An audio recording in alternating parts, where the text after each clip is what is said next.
On air and streaming live, CBS News Detroit at 6 a.m. starts right now. I'm next weather meteorologist Troy Bridges, tracking fog this morning that will be an issue for the next few hours. We are in for a big warm up today with sunshine. We'll talk about how warm straight ahead.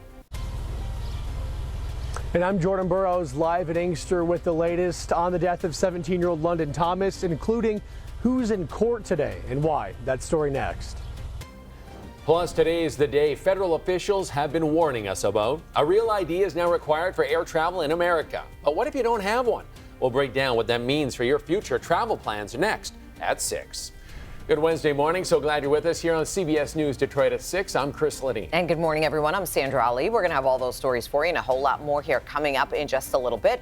But first, we start with the forecast, and Troy is here, and you are delivering lots of sunshine. Yes, after we deal with the fog, we're going to have some days of sun, several days on into the weekend. The question is, how warm will it get? We'll get to that answer straight ahead. There are the visibilities reporting right now. Visibilities in Monroe down to about a half mile. Lower visibilities down to about a quarter of a mile for Howell. A half mile visibility being reported in Mount Clemens. So we are seeing patches of fog moving in, out, and back in again. Likely over with by around 10 o'clock this morning, but we'll see it likely peak closer to 7 o'clock. We're going to watch that. You can see some of that fog off in the distance as we show you this live view of the Next Weather Tower Cam in Southfield. Also clouds out there, but the clouds will break up. Of course, the fog will burn off and will look much better into the afternoon today with more and more sun. 54 is the temperature right now in Detroit with mostly calm winds across the region. We're at 55 right now in Lapeer, 57 right now in Ann Arbor, 50 at Mount Clemens. So you may want a light jacket for the kids heading out the door. But notice the background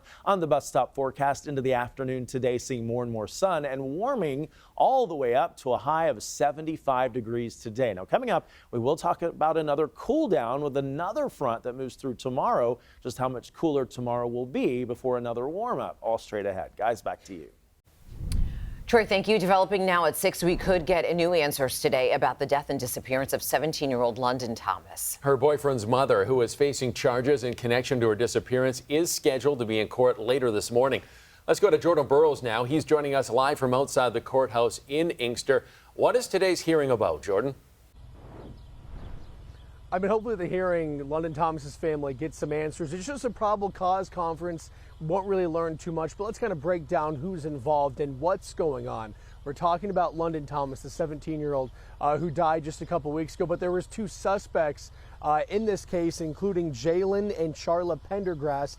Jalen, London's boyfriend at the time, and Charla is Jalen's mom. It's Jalen's mom who is in court today, and she was charged with lying to police. So Thomas's body was found back on April 25th in Southfield.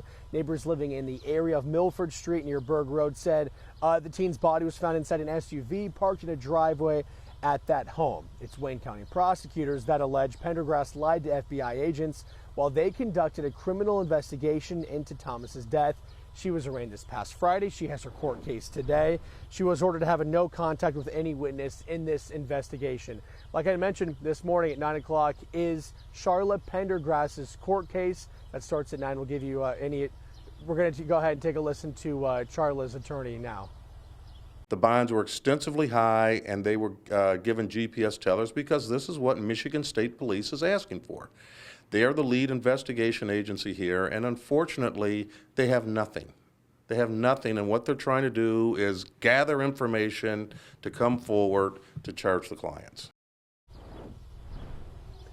So the 2 suspects again, Jalen and Charla Pendergrass. Jalen was charged with something unrelated, and then we know Charla was charged with lying to police in this case of the death of 17-year-old London Thomas. She's in court today behind me in the Inkster Courthouse at 9 this morning. Reporting live in Inkster, Jordan Burroughs, CBS News, Detroit. We'll be following it. All right, thank you, Jordan. We'll check back in with you here coming up in our next half hour. New developments this morning in the Oxford High School shooting. The Michigan Court of Appeals denying the shooter's request to reverse his sentence. 4 students and 7 others were hurt in the mass shooting. The 19-year-old was 15 when he committed the crime. He's currently serving life with parole.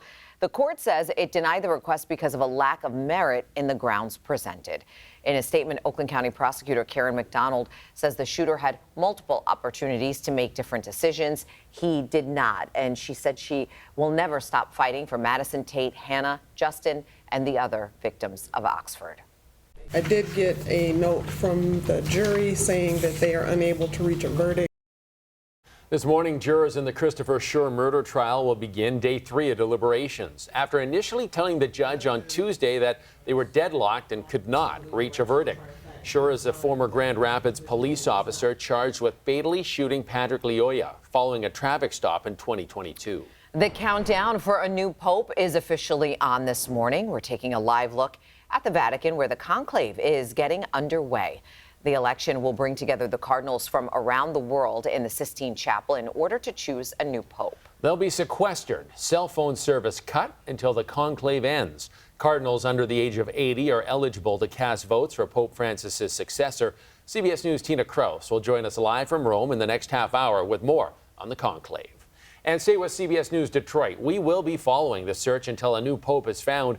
You can find updates on air and online at cbsnewsdetroit.com. We've been talking about it for 20 years, but it feels like we've been talking about it longer than that. Does it? I don't know. 20 years is a long time. I can't remember talking about it for that long, No. but okay, today is finally the day the Real ID requirement takes effect.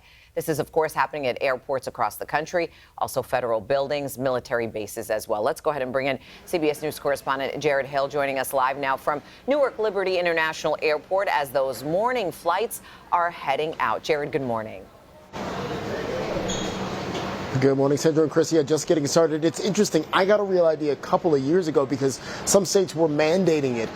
Now we are seeing this rollout quickly turning into a bit of a headache for some folks. But if you come to an airport with a Real ID or with a legacy ID and a passport, smooth sailing. For those who come without those things, there's still a bit of a process. Take a look. Today, a real test for TSA. We're focused on and confident that we can enforce the law while minimizing operational impact, wait times. The Transportation Security Administration has been practicing before today's Real ID launch. Now, people 18 and up who plan to fly will need one of these IDs with a gold or black star in the corner. Folks will come through the line and will be issued their ID and show it. If it's not compliant, they may be diverted to a different line, have an extra step. Early birds were ready to take flight. We beat the deadline by a lot. If you have plans, just go and get it. Otherwise, just don't plan on traveling until you have it in hand. According to TSA, about 19% of people showing up to airports don't have a Real ID. For some, the last-minute scramble and long lines at the DMV was just too much. I kept trying to get appointments online, and it just kept saying no availabilities. I scheduled an appointment. I'll come back June 26th. I'm not flying anywhere before then. AAA spokeswoman Aixa Diaz has some advice in these early days of the rollout. If you don't have a Real ID yet, but you do have a passport, we recommend wait until your license is up for renewal and then get your Real ID then. It's also suggested that everyone allow a little extra time. All right, so let's talk about that extra time. If you do not have a Real ID, if you do not have a passport, TSA is saying that you might want to get to the airport about 3 hours before your flight, even if it's a domestic flight, to make sure there's enough time for that extended screening process. And, you know, even in our newsroom, we had some questions. What does that mean? What does that look like, that longer screening process?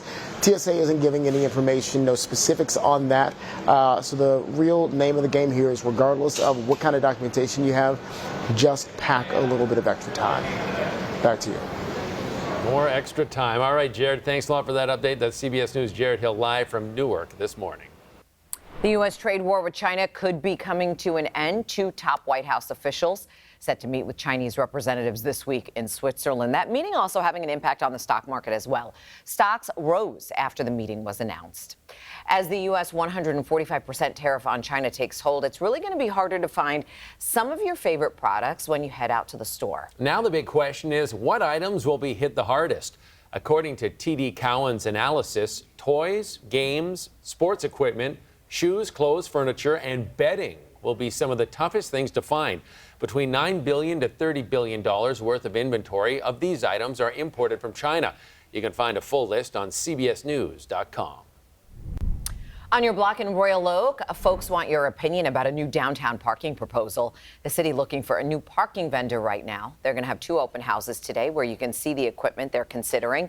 The first one is this morning. It's from 8 until 11. That one's happening at the Senior Community Center. The second will be from 5 until 8 tonight, and that one is at the Royal Oak Farmers Market, which is off of 11 Mile. And after yesterday's delay, work is finally starting on the 12-mile Inkster intersection in Farmington Hills and Southfield. Around 26,000 cars travel this area daily, so be prepared to be patient. Crews are doing a reconstruction project on the north half of the road. After that's done in July, they will start working on the southern half. Several detours are available. The full project is not expected to be complete until October. There is a renewed push to educate the public about type 1 diabetes. Coming up, why a woman who's battling the disease says education is key. And we are tracking fog across the region that will linger into the next couple of hours. We'll talk about when it does finally burn off and how much warmer this afternoon will be straight ahead. Some Metro Detroit police departments signing agreements with ICE. Coming up after the break, you're going to hear from leaders in Taylor about what this means for their community.